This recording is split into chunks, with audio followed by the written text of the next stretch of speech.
নেতা কাজী চক্রবর্তী, রোহন মিত্র। আপনারা সবাই জানেন যে বিজেপি শাসিত রাজ্যতে আমাদের রাজ্যের লোক চাকরি করতে গেছে, সবাই বলতে যান সবাইকে রিকোয়েস্ট করা হচ্ছে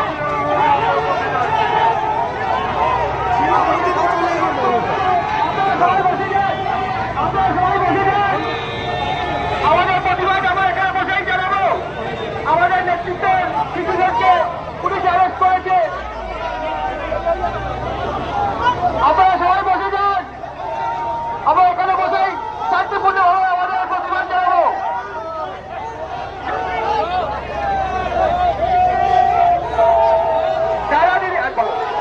ভারতের জাতীয় কংগ্রেস এবং যুব কংগ্রেস শান্তিপূর্ণভাবে রাজপথের মধ্যে দৌড়েছিল, কিন্তু এখানকার দলদাসের রূপান্তরিত হওয়া পুলিশ শাসক দলের গুন্ড আজ আমাদের এগোতে দিচ্ছে না।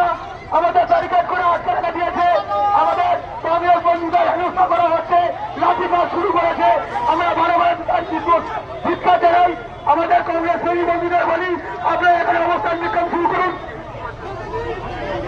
আপনারা জানেন আজকের ভারতবর্ষের বিভিন্ন জায়গায়